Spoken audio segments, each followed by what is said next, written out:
siapa tahu.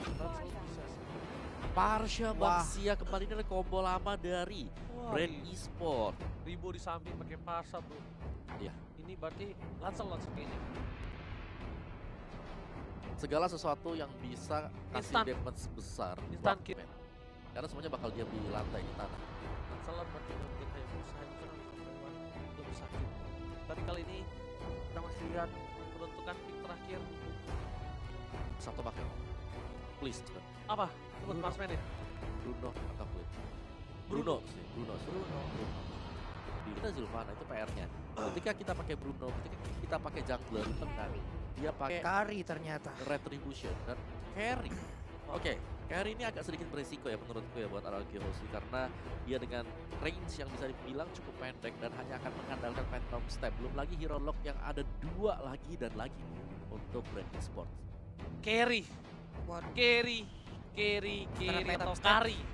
Phantom Step dan juga mungkin sliding tackle yang dimiliki oleh Bruno ternyata mungkin ya mereka udah punya strategi sendiri dari RRQ Hoshi dengan ada Kari yang udah mereka ambil ya udah dengan 5 hero percayain ini aja. ya udah kita percaya Kita dengan percayain mereka kita berikan support kita berikan seluruh dukungan kita untuk tim RRQ Hoshi. Yes, Yes. apapun yang terjadi untuk tim RRQ Hoshi kita Percaya. seluruh sobat Mobile Legends yang ada di Indonesia, Talent Caster ataupun siapapun kita percaya dengan apapun keputusan kalian. percaya. Kita bakal mendukung apapun yang Yap. kalian lakukan. Apapun hasilnya, kalian tetap Indonesia, kalian sudah membanggakan negara Indonesia. Mari kita buktikan juga yang di Indonesia, kita support abis-abisan. Karena produksi anak pada nobar, Yap. semua orang pada nobar, Yap. semua support untuk tim RRQ Hoshi. Dan ini dia, game keempat, game penentuan. Akankah RRQ Hoshi nge-drag match kali ini ke game yang kelima? Ataukah dari tim Brand yang akan menumbangkan RRQ Hoshi? So, langsung bersama dengan Ranger Mas Papulung dan juga Oh, wow. Right now, let's go. Wow, yo. Yo dan Belariknya tetap ya. Dia ada di side lane, dia ada di XP lane lebih tepatnya.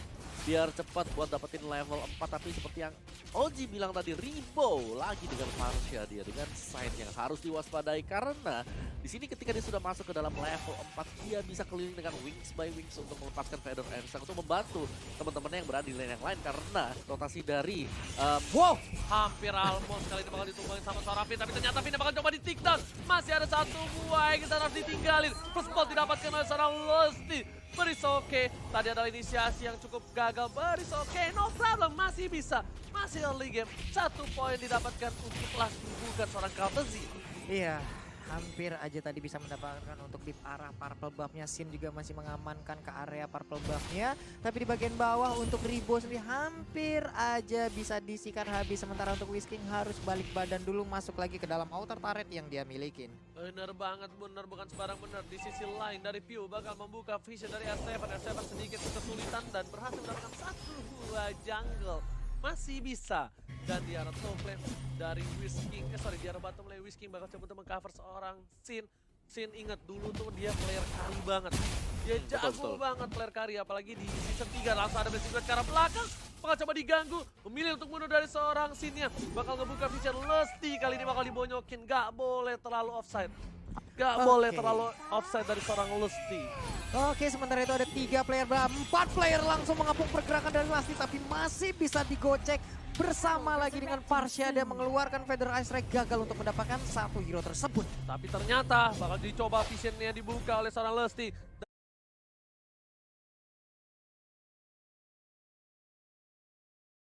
Dan di sana udah ada Pew, Ribo harusnya nggak punya ultimate kali ini. Kaltizi juga bakal nge-take out dan harusnya Turtle yang pertama diamankan oleh tim Brand Esport 40. Wow, ini satu hal yang sangat-sangat cepat sekali kita lihat, tapi ternyata untuk Psycho-nya malah langsung tertancap dan masuk ke dalam Imperial Justice. Tertangkap sudah untuk Matildanya. 2-0 skor, sementara R7 pun harus balik badan. Sin dan juga Finn harus melihat dari kejauhan saja, nggak bisa terlalu memaksakan untuk bisa masuk ke dalam fight itu lagi. Wow, lihat udah ada stiker dari seorang Lusty. Jangan sampai berasa mentalnya kali ini, jangan sampai ke tilting apa ya, jangan sampai kepancing lah. Kepancing. Jangan sampai kepancing. Trigger. Iya, ke-trigger omongan banget. Oh, ini udah nyerang psikis juga berarti nih. Iyalah, dia sampai goyang mata-mata gitu tadi kan. Bukan main, Pak. Pede banget berarti dia kalau udah kayak begitu. Tapi ingat, ini masih bisa berlanjut bro, tenang aja. Masih semangat kita semua juga untuk mendukung tim Indonesia. Dan Kaltezi di arah mid dan bakal coba beli untuk farming terlebih dahulu. Dia farming, habis itu dia coba untuk rotasi. Yap. Dan ini harusnya coba di-cutting sih. Kalau menurut aku ya, rotasinya di-cutting dari Kartasinya. Dan dengan anarki hosting mereka punya Eudora, mereka harus bisa memaksimalkan Eudora. Yap. Dengan stun, dengan pressure dari Eudora, mungkin combo juga dengan Matilda agar bisa mendapatkan instant burst damage skill di early game-nya. Iya, karena untuk Sylvania sendiri untuk berhadapan dengan Esmeralda sendiri mungkin dia akan agak cukup tidak mau ya, mungkin karena dengan spiral yang dia keluarkan, dengan adanya satu ataupun absorb yang dia milikin itu pasti akan sangat-sangat dihindari oleh Cipana. Tapi untuk sekarang di bagian bawah ada pertempuran antara Esmeralda dan juga Baxia. Lalu hadir sudah Cloud yang langsung mengarah ke area gold buff dan sepertinya nggak ada gangguan sama sekali, berhasil sudah dia untuk mendapatkan gold buff tersebut. Tapi Fisiko lihat di sini bakal coba untuk memukul mundur seorang View, dan View harus mundur sedikit. Lusty juga mereka tahu, mereka sabar menunggu, dan di late game nanti harusnya Skin bisa numbangi siapapun sih. Di garis depan ditumbangin dengan gampang, tapi untuk bawa Drake game ini ke late game tanpa Sinnya pick off atau tanpa Sinnya terganggu, itu yang susah. Betul. Dan juga Ribonya lagi dan lagi kita melihat bahwa ada rotasi yang dilakukan. Bellery kemana diikutin sama Ribo sekarang. Plus nantinya Ribo juga mungkin akan berada paling belakang ya, bagaimana untuk Ararki bisa masuk ke dalam area tersebut. Sementara sekarang Turtle-nya udah mulai dicolek, ada Lusty yang memancing-mancing, Peu setengah lagi darahnya. Tapi pertempuran di bagian tengah, ada Federasi yang dikeluarkan begitu aja. Tapi cowoknya udah mulai tumbang, baik sekali. Pertempuran masih berlanjut, di Doraya pun harus tumbang. Tapi untuk Peu-nya sedikit lagi SP tersisa, tertinggal di bagian belakang. Malah langsung tertangkap juga ke arah Whisking. Memilih untuk mundur dari seorang Sin dan harus farming terlebih dahulu lagi dan lagi, keputusan yang baik. Dia tahu dia bakal bisa di take down, dia tahu dia dari powernya juga kurang lawan Kartuzi, dan dia tidak bisa menggapai Kartuzi yang mobilitasnya cukup kencang. Jadi dia memilih untuk ke arah orange box terlebih dahulu. Setelah dia settle nanti dia bakal berani untuk teamfight. Tenang aja, dia butuh timing, dia butuh waktu ya Pung. Ya, apalagi bicara soal Kari ya. Kari yang bakal bersinar nanti untuk masuk ke mid game, late game. Wow, ini Blazing Blade-nya oke, masih bisa tertutup dengan adanya bush yang ada di dalam Om Awa. Belum terlalu berasa, ini Iya. karena di early game, tapi di late game nanti tuh bakal berasa banget, sudah bisa dipastikan. Sin masih butuh farming terlebih dahulu di arah bottom lane. Baxianya bakal coba dihajar dan langsung tertabrak Flores sama Psycho, diikat, tapi Sinnya masih terlalu jauh. Platisinya bakal tumbang, harusnya kali ini dan langsung ada roda dan tidak bisa bertahan. Langsung meleduk bala di hijau di arah bottom lane. Akhirnya kali ini Ararkiosi udah mulai mendapatkan sedikit celah untuk menumbangkan Flatus yang dari game sebelum ini nyempulinnya. Nah, Ujubila menjalin. Iya, susah banget ngejarnya. Sementara untuk Ribo udah berpindah lagi di bagian atas, balik lagi ke side lane-nya. Sementara ada beberapa hero yang langsung berkumpul di bagian tengah, disetrum tapi masih bisa bertahan, masih bisa kabur. Wow. Tapi itu yang dibutuhkan oleh Archivos. Gimana mereka bisa mengagetkan pemain-pemain dari brand Discord. Tapi tadi lihat Stannya berhasil menyelamatkan diri dari kawan Ararkiosi. Kali ini langsung berhasil duet ke arah belakang. Di cover semua arah Fisiko. Fisiko menahan semua damage. Dan lihat, bakal coba dipanggil kembali Finnya. Fin, sini Fin. Kita petir bukan sembarang petir Fin. Tapi ternyata memilih untuk mundur dari tim brand Esport. R7 mencoba untuk melakukan cutting di sana. Ada seorang R7, Kaltezi memilih untuk mundur. Gak berhasil untuk mengcover minion di arah top lane. Dan langsung ada satu kali Oh sodok. my Seorang Fin, tapi God. sayang sekali. Sini di arah mid lane, difokuskan, dihajar Finnya, di killing spree tuh. Oh my god, ini bisa menjadi bencana. R7 memilih untuk mundur, Fisiko Sakaratul Maut, dan bakal coba di-dive di dalam turret, double kill, looking for triple kill dari Kaltezi. Oh my god, ini benar-benar menjadi sebuah hal yang sangat-sangat tidak baik. Tapi sekarang Blazing Duel yang dikeluarkan kembali. Whisking bisa nggak dia selamat satu terakhir? Tapi malah terkena Federasi Strike di bagian belakang. Oh my god, ya ampun apa yang terjadi. Satu outer talent yang ada di mid lane akan segera bisa dihancurkan. Tapi ternyata tadi kita lihat paling star punya lompat ke bagian depan. Tapi malah menjadi bulan-bulanan bonyok. Satu persatu Wah. tumbang. My Ararkiosi God. tidak boleh seperti ini. Mereka tidak boleh melakukan satu persatu yang tumbang. Mereka harus sabar sedikit demi sedikit. Dari Ararkiosi harus sabar, nunggu momentum. Kalau satu persatu ini bakal menjadi bencana untuk mereka. Karena dari tim Brand Esport mereka mempunyai gold lebih jauh. Dan dia memiliki level yang cukup jauh. Ya, Kaltisi bebas banget tadi dengan Blazing Duetnya, bahkan bisa menyodok lewat belakang dan bahkan mendapatkan turtle dari levelnya. Kalau kita lihat dari segi gap, itu sudah terpaut damage yang besar sih. Iya, ada dua level di sana, level 12 dan juga level 10. Ini kita lihat ya, rotasinya mereka selalu bertiga.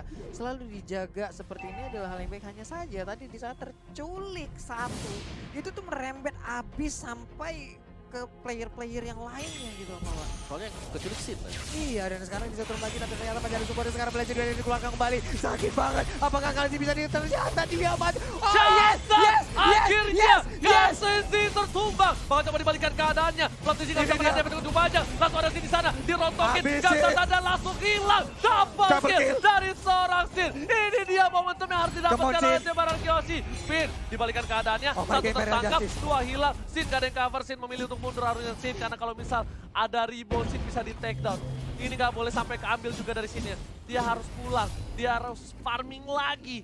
Karena dia udah gak ada yang cover. Kali ini Rimo menuju ke arah top lane. Udah ada R7 di sana. Apakah R7 bakal coba untuk mengkating? Lihat burungnya mencoba diselepet. Langsung ada selendang Maya. Pulang kau! Sini kau burung, nih ku selepet, kau ku tarik, kau langsung ku cabut. Oh, tapi udah ada PU juga. Ingin menombak sepertinya tapi masih gagal. Masih bisa kabur. Ada hal baik yang udah ditemukan oleh RRQ Osi. Ayo, come on bro, Masih come on, bisa bro. lihat. Akhirnya turret pertama didapatkan RRQ Osi dan Sin. Menuju ke arah 6.000 gold ke arah Endless Battle harusnya untuk hari ini. Endless Battle, F7 ke arah Calamity. Sedangkan dari seberang itu Kartasinya udah menuju ke arah sayap. Waduh, 7.000 berbanyak sekitar dan sekarang pertempuran kembali pecah, itu dia, udah ada revelasi dibuka tapi sedikit lagi SP tapi masih bisa bertahan Flamsy-nya, sayang sekali, PU-nya tertinggal di bagian belakang tapi masih bisa kabur juga, dikejar oleh Sin berhasil mendapatkan satu orang, untungnya masih bisa lompat ke bagian belakang, tapi untuk Finn-nya dan juga 3 orang lainnya, Sin bisa kabur ke bagian belakang, Kartasinya dikejar kali ini, dan lihat masih coba di cover, masih ada Whisking save the day, Kartasi juga bakal coba menyelamatkan seorang Whisking lagi, tapi ternyata di sini Sin-nya yang menyelamatkan seorang Whisking. Kartasi mau ngamanin Whisking, tapi ternyata nggak bisa dan bagus banget dari Sin-nya. Ketika Whisking-nya cover, itu Sin-nya nggak mau ninggalin Whisking. Karena kalau Whisking-nya ditinggalin itu mungkin beda ceritanya. Mungkin Sin-nya juga bisa ditumbangin. Ini luar biasa sekali bagaimana tadi 2 orang tersebut saling cover, saling melindungi. Adalah hal baik lagi kita lihat. Kemon RRQ kali masih bisa 14-8 poin sementara. Yuk bisa yuk. Pokoknya kita bisa membuat skor 2 sama dan juga nanti 3-2 kita yang sampai menuju ke grand final. Pokoknya RRQ. Masih bisa. Ayo kita masih bisa lihat momentum Psycho. Dari ke depan. The Wild Dragon langsung ke arah seorang Psycho. Masih ditumbangkan kill sprint seorang Rimo. Tapi Sin-nya menuju ke arah Rimo. Terstun dan Sin-nya ditumbangkan tercatat. Langsung ada blessing duet ke arah belakang menuju ke arah seorang R7. Dia bisa terlalu besar dari seorang Kartasi. Apakah ini bakal terjadi wipeout? No, triple kill dari seorang Kartasi. R7 masih bisa bertahan. Unstoppable. Tersisa 1 orang saja. Whisking di arah mid lane. Indonesia, kita lihat kali ini berada di posisi yang kurang baik. Apakah bakal coba di push langsung ke arah inhibitor dan sepertinya masih bisa diamankan oleh seorang Whisking. Benar guys, tapi sekarang inhibitor turretnya apakah bisa rubuh? Tidak, masih bisa bertahan untuk RRQ. Kemon RRQ, yuk bisa, yuk kita masih bisa di bagian bawah. Apakah tumbang turretnya? Ayolah tumbang. Ini late game masih bisa, tenang. Ini masih late game masih bisa, sedangkan di arah top lane para pemain dari tim Brand Esports mereka berada di orange buff dan berhasil diamankan Whisking. Bagus banget, setidaknya at least yang ngamanin Whisking dan menuju ke arah Lord. Kartuzi fokus banget, dia nggak peduli apapun yang terjadi, dia bakal dapetin Lord, dia pengen objektif. Dan Kartuzi ini menjadi salah satu dealer damage yang besar banget, dia udah punya Holy Crystal walaupun Wawa. Yes, itu dia PR. Sekali lagi Ribo menjadi salah satu problematika setelah Kartzi. Ketika mereka bisa mengamankan Kartzi, masih ada Ribo yang dengan damage yang begitu besar dan hampir tidak ada pemain-pemain dari RRQ Osi yang bisa langsung menyodok ke bagian belakang jika ada Feather Airstrike yang dilepaskan, dan itu hanya bisa bergantung dari seorang R7 saja.